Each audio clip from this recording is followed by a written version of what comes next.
Next thing you do is you stitch this underarm seam closed. Now, I'm not using pins, but I have experience, and this is a generally easy material to work with in the sense that it doesn't move around.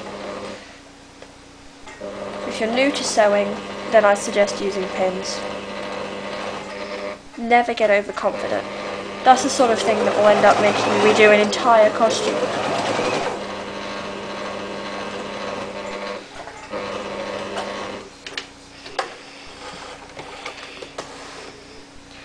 So now what you have is the beginnings of the sleeve. And that will attach the armhole, and as you can see, it's already beginning to have that puffed sort of effect. So now you're ready to pin this part into the armhole of the bodice we've already formed, and simply ease to fit. Now that we've got the arm pinned in place and eased relatively evenly all the way along the top there, we're going to stitch it.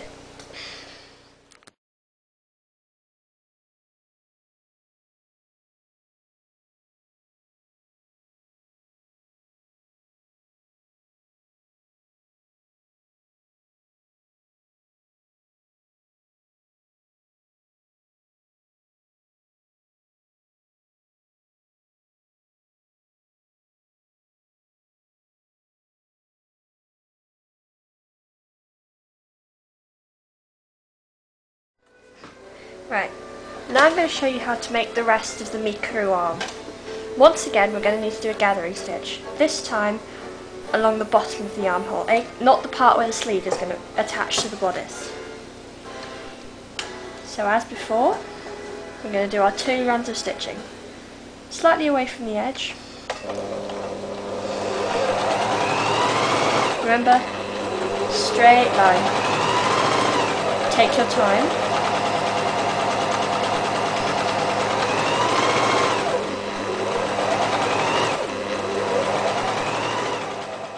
What we've done here is run a gathering stitch along the bottom of the sleeve of the top part, puff part, and we're going to gather that and pin it to the top of one of our long sleeve parts that we cut out earlier.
So there we have a slight gather around the top of the sleeve. So when you come to turn it into a full sleeve, that will flare just a little bit to help give it that little bit of shape.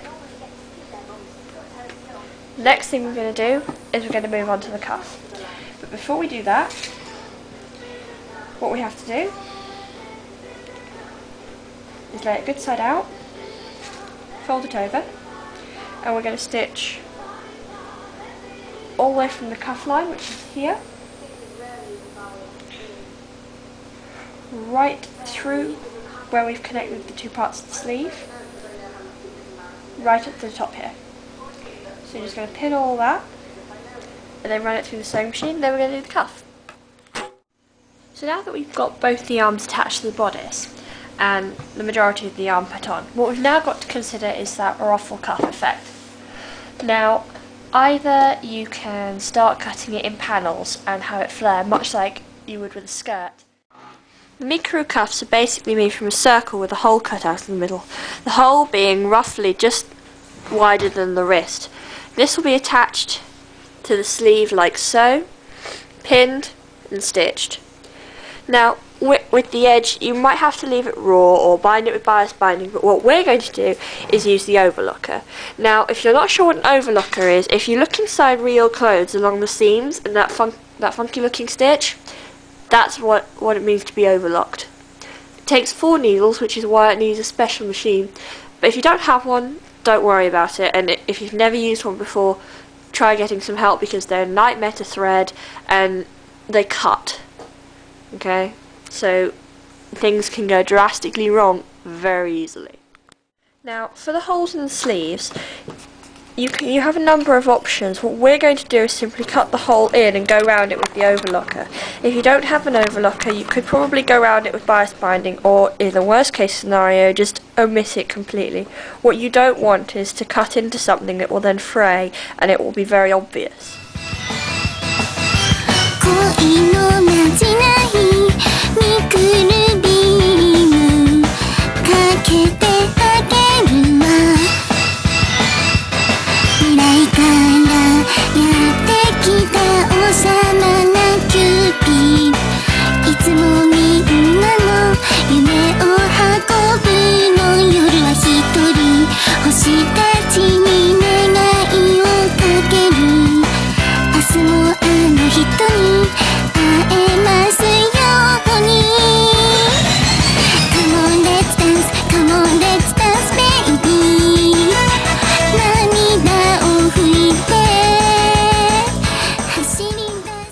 Doing the bows is simple. For the long bow, simply follow my Sailor Moon bows tutorial.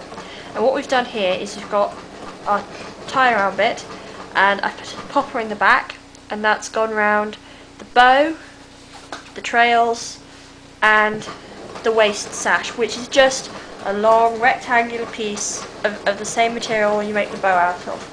And then all you need to do with that is simply put poppers at the back to the right length, trim, and there you have the sash. Now the sleeve bows are slightly different. Here we have our sleeve, and here we have some miniature versions of bows. What you do is you fold down the centre, find out how much in matching ribbon you're going to need. You can do this by cutting off a strip, but at this size that would be fiddly, and we just happen to have some correctly coloured ribbon. So trim about enough to be able to pinch just behind the bow. With the bow out of the way.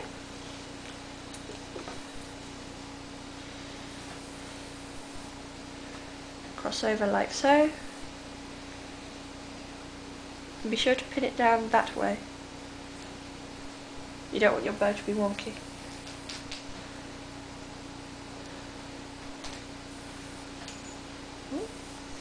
And just pin it in there. What we don't want to do is stitch the top down. We're actually trying to make a loop. So hold the loop out of the way.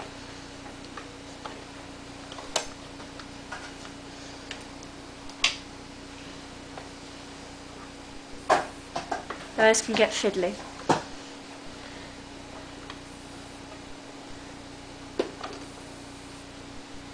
If you're not comfortable using a sewing machine or something like this, feel free to hand stitch it.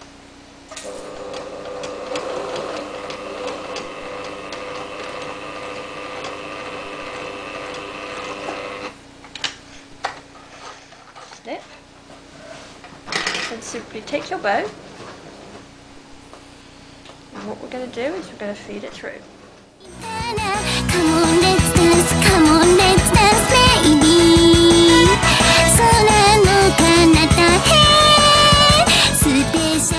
And now, flare,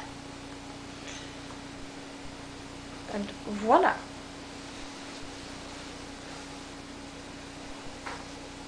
It is attached.